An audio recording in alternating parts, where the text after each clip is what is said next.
Imagine que é a primeira vez que você vai ao Rio de Janeiro. Você está na casa de alguém e é o único lugar que visitou até agora. Então te pedem para descrever o Rio. O que você diria? Você teria uma visão bem limitada do Rio de Janeiro para descrever, não é mesmo?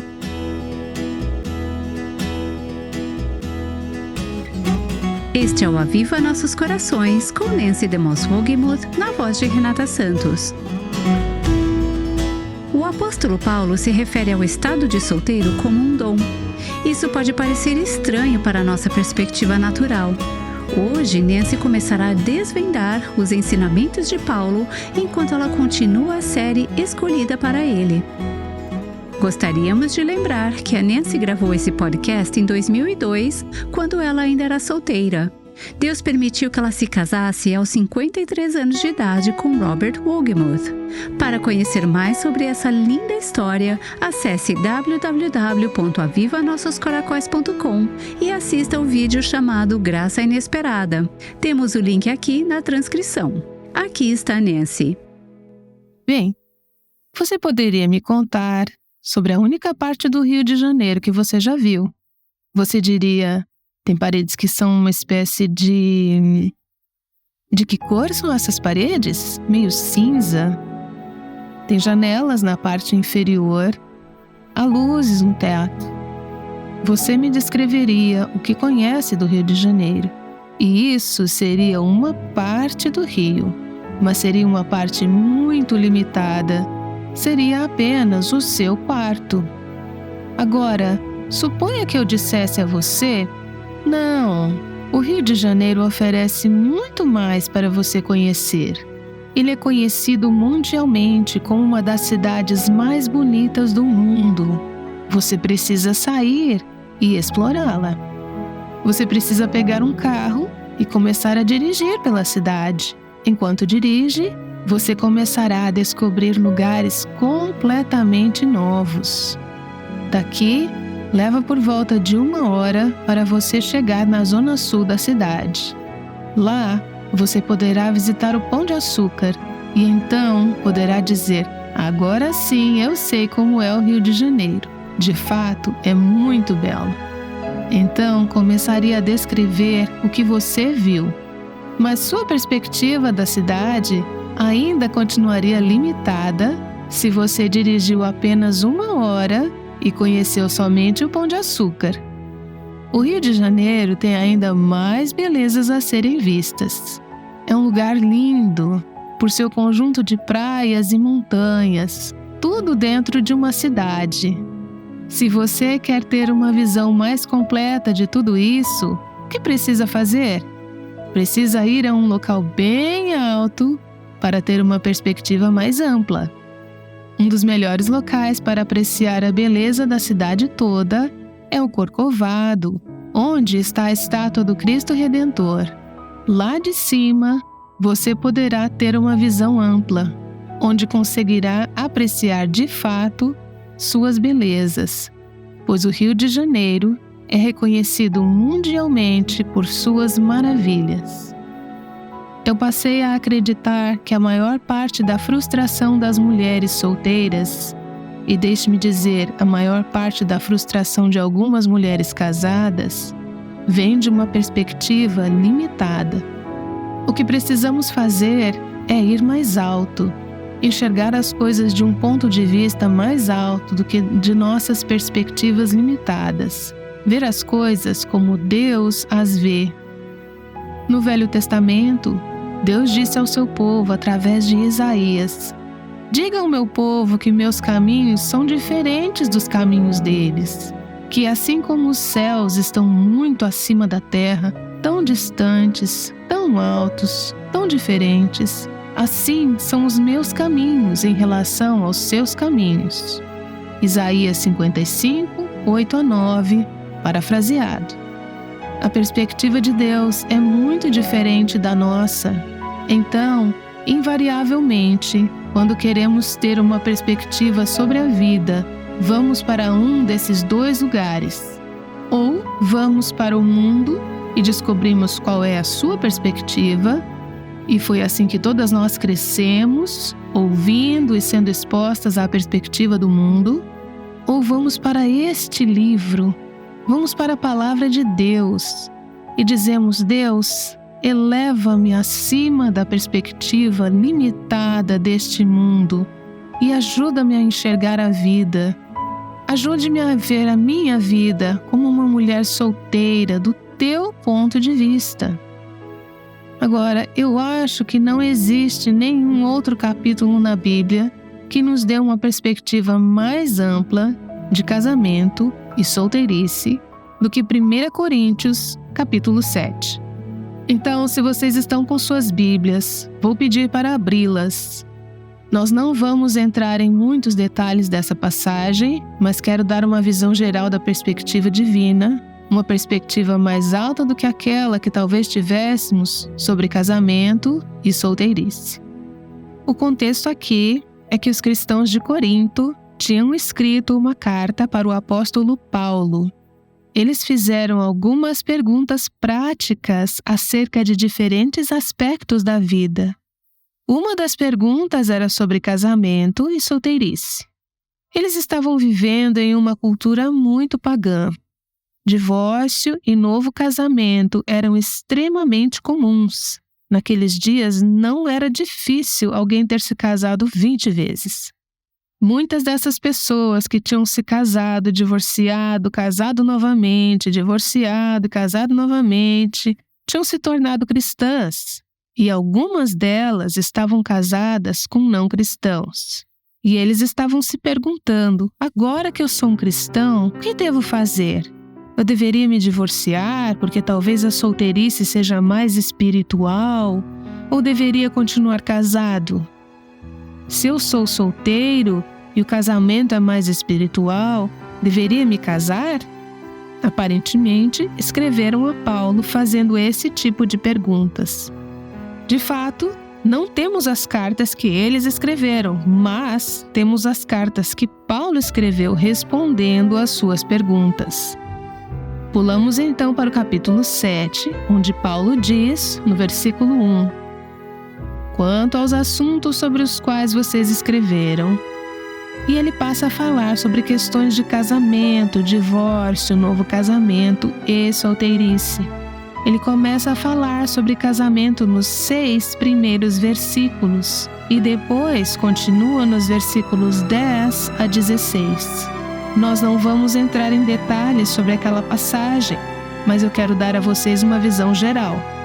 A essência do que ele está dizendo é: casamento é um dom. Há algumas bênçãos associadas ao casamento. Há também alguns desafios. E às vezes estar casado é maravilhoso porque é um dom de Deus. Às vezes você pode não querer continuar casado, mas tem que continuar, porque este é o plano de Deus. Esta é a perspectiva de Deus e seu propósito. Agora que acabamos de dar uma olhada nesses primeiros versículos, quero lembrá-la de voltar a uma passagem como essa, lendo-a como se você fosse uma mulher solteira, pensando que o casamento satisfaria todas as suas necessidades. Será que você pensa que o casamento irá resolver todos os seus problemas? Eu sei que ninguém realmente pensa assim, mas quantas de nós já tivemos aquele pensamento subconsciente de que a vida seria bem mais fácil se eu fosse casada, ou poderia ser melhor se eu fosse casada? Quando você pensar assim, volte aos ensinos de Paulo sobre o casamento e perceba que todo o aspecto da vida precisa da cruz. Isso requer que morramos para nós mesmas, que nos livremos do egoísmo e vivamos para Deus e para os outros. Basicamente, Paulo está dizendo que, se você entrar em um casamento para ter suas próprias necessidades atendidas, esteja pronta para se decepcionar. Essa é uma paráfrase moderna, real dessa passagem. A ênfase aqui não é ter suas necessidades satisfeitas no casamento, mas em atender às necessidades de seu parceiro. Então, começando do primeiro versículo e continuando no segundo, ele chama todos os cristãos a viver uma vida de pureza moral. No verso 1 do capítulo 7, diz: quanto aos assuntos sobre os quais vocês escreveram, é bom que o homem não case. Ou alguns tradutores escreveram: não tenha relações sexuais com uma mulher. E é bom que esteja solteiro, é bom não se casar. Ele vai falar sobre aspectos bons desse ponto de vista. Mas quero que vocês evitem a imoralidade, quero que vocês sejam sexualmente puros. Então, Deus deu a provisão do casamento. E um dos propósitos do casamento é prover um contexto por meio do qual as suas necessidades sexuais podem ser satisfeitas e você pode satisfazer as necessidades sexuais de outro de uma forma legítima e apropriada. Ele ainda diz: quando você se casar, lembre-se que é um relacionamento exclusivo, um homem, uma mulher, para o resto da vida. Cada homem deve ter sua própria esposa e cada mulher seu próprio marido. E ele diz não apenas isso. Quando você se casar, lembre-se que implica num relacionamento de dar e não de receber. E isso é uma entrega total de você mesma, não apenas um pouco de si mesma, mas se entregar inteiramente para o seu parceiro. Paulo diz no verso 3: o marido deve cumprir os seus deveres conjugais para com sua mulher. Ele deve satisfazer suas necessidades sexuais. E da mesma forma, a mulher para com o marido. Veja o verso 5. Não se recusem um ao outro, fisicamente ou sexualmente, exceto por mútuo consentimento e durante certo tempo para se dedicarem à oração. Ele está dizendo: quando você se casa, você escolhe se entregar para seu companheiro totalmente. Você não é mais de si própria, você se doa ao seu companheiro. E ele continua dizendo no verso 4, você não apenas se doa, seu companheiro passa a ser dono do seu corpo. Agora, se você pensa que casamento é só alegria e deleite, lembre-se disso. Outra pessoa vai ter autoridade sobre você. Outra pessoa vai possuir o seu corpo. E ele diz: o casamento é maravilhoso, é um dom, é um chamado, é uma bênção, mas tem desafios e tem responsabilidades. Então ele diz no verso 4, a mulher não tem autoridade sobre o seu próprio corpo, mas sim o marido. Da mesma forma, o marido não tem autoridade sobre o seu próprio corpo, mas sim a mulher. Pulamos então para o versículo 10, e não leremos a passagem toda. Nos versos 10 a 16, ele diz que o casamento é uma aliança para toda a vida. É permanente, é para sempre, é uma aliança. Não há saída do casamento, biblicamente e da perspectiva divina. Agora, Paulo não está dizendo isso para assustar as pessoas sobre o casamento. O casamento é ótimo, é o melhor de Deus e o plano de Deus para a maior parte das pessoas. Mas ele está dizendo, lembre que há responsabilidades associadas a ele. E então, Paulo diz na última passagem, nos versos 14 a 16, que há um ministério de sofrimento e santificação no casamento. Talvez você tenha que viver em um casamento difícil ou doloroso e permanecer nele para a santificação e possível salvação do seu parceiro e dos seus filhos. Então, envolve sofrimento, mas de modo geral, ele diz que o casamento é bom, é um dom. Bem, você diz, eu sei disso, eu sei que o casamento é bom. Eu poderia ter dito isso a você. Minha luta não é com o casamento, minha luta é com a solteirice. E é sobre isso que Paulo fala em seguida. Ao chegarmos no versículo 7, ele dá o que eu penso ser uma perspectiva incrivelmente radical sobre a solteirice no casamento. Ele diz: gostaria que todos os homens fossem como eu. Naquele ponto, Paulo estava solteiro. Nós não sabemos ao certo se ele se casou ou não. Ele pode ter ficado viúvo, nós não sabemos com certeza. Mas ao escrever isso, fica claro que ele não era casado nesse momento.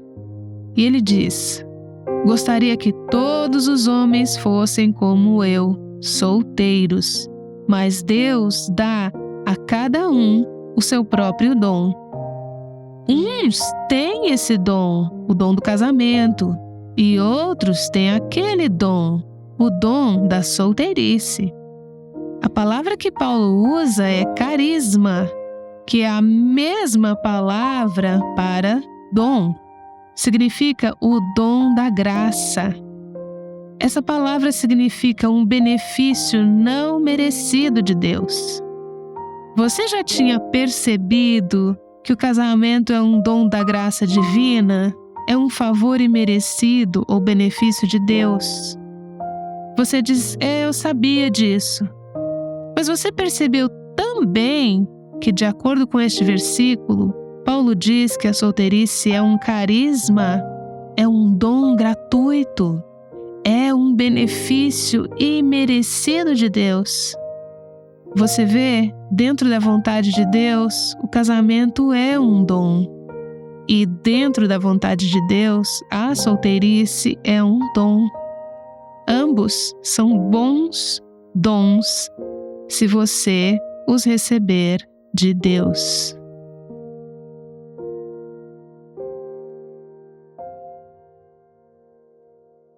Nesse podcast, falamos sobre como experimentar verdadeira alegria independentemente de ser casada ou solteira. O ponto mais importante que Nancy ensinou é que a alegria é o resultado de concordar com a perspectiva divina e fazer dessa perspectiva a minha própria. Isto é alegria. Concordar com Deus de que, se eu sou solteira, minha solteirice é um dom. Se eu sou casada, meu casamento é um dom. Ajustando a minha perspectiva para concordar com a perspectiva de Deus é o que me traz real alegria. É fácil para uma mulher jovem pensar que o casamento é um dom de Deus. Mas você já parou para perceber que a solteirice é um dom igualmente bom? No próximo programa, a Nancy vai continuar oferecendo conselhos bíblicos sobre casamento e solteirice.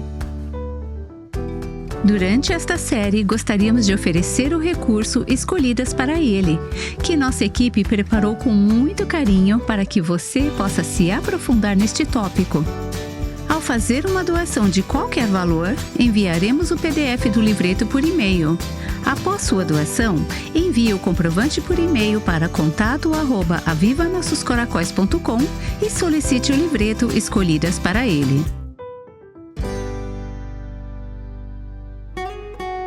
O Aviva Nossos Corações é o ministério em língua portuguesa do Revive Our Hearts com Nancy DeMoss Wogemuth, chamando as mulheres à liberdade, à plenitude e à abundância em Cristo.